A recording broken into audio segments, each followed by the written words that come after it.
Hello and welcome to another video explaining certain aspects about ABES geometry control software. My name is Martin, and in this video clip I would like to take the opportunity to talk about segment placement above a pier. And specifically I would like to explain the use of what we call connection points in our software. Here is a little example that I have prepared for this purpose. It shows the elevation view of a segmental bridge with a pier segment here in the middle and 1, 2, 3, 4 matchcast segments to each side. This little sketch here signifies the elevation view of the pier. We have the road alignment here with a fairly steep gradient, and we have the pier center line shown in black here down the middle of the pier. Keep in mind, this is not meant to be a real-world practical example. The dimensions have been chosen to illustrate rather than reflect physical reality. That little gap here leaves space for bearing, and it also helps with the visualization. So let's get started with a quick discussion of the cross-section selected for this example. Here is the cross-section outline. We can see it's a simple box type outline. What we can also see is the cross-section coordinate system with the zero line here. Just above the concrete leaves a little bit of space for the wearing surface of the bridge. And down here in the middle, we have the other zero line giving us the origin in this point here. Now this will be a point, this will be the piercing point of the road alignment once we put a segment with this cross section onto the bridge structure in geoDes. So this is the piercing point of the road alignment, and by default the software will use the origin as our connection point when we match a point on the road alignment with the segment using this cross section. Additionally, I have defined a connection point here at the soffit of the cross section. I've called it X-spot. Now let's quickly switch to the definition dialog or the input dialog for this cross section. It's shown here. So these are my coordinates of the points forming the outline, and this is the tick box where I have defined point X-spot as a connection point. So let's look at the pier segment that uses this cross section on our bridge. This is our pier segment. Let's tidy up the screen a little bit again. And in this pier segment, I have used two subsegments, each one with a length of 2 meters.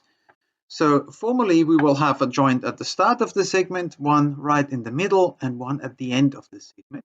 And if we look at the first subsegment and the connection point tab here, we can see that I have activated the connection point X-spot at the end of the first subsegment, which is the middle of our pier segment. Turning now to the segment group definition, we can see that we have our pier segment here in the middle, and we have 4 matchcast segments out on each side. Now let's focus on the pier segment here, and we can see that I have chosen the default suggestion of the software as my connection point for this segment group, rather than using the connection point that I have just shown before. Remember, the program suggests a default connection point at each joint. We have 3 joints, one at the start, one at the end, and one in the middle for our pier segment. And that point is in the center, in the origin of our cross-section coordinate system, which is the top of the wearing course. So I'm choosing the default suggestion at the top of the wearing course here for my connection with the road alignment. This connection point for this segment group gets a name XXP. Turning to the bridge object definition, we can see that this bridge consists of only one segment group, the one that we've just seen, and that we are connecting axis point P1, which is in the middle of the axis, in the middle of a straight axis with a gradient, and we are connecting this axis reference point with our segment group connection point XP, which at the moment is located at the top of the wearing course, which leads us to that visualization that I've shown at the start. Here is our base segment, our pier segment. There is a little gap for the wearing course here, and if we look at the middle joint, call it the joint of our pier segment, right here on top is that connection point that the software has suggested to us by default. And if we look at our pier with our pier center line here, this is exactly where the pier comes through that pier point on our bridge. So the pier has a certain chainage on the bridge. This is the pier center line, and this is how the pier is located along our center line, and this is how it's located in relation to that road alignment, which runs here on top of the bridge.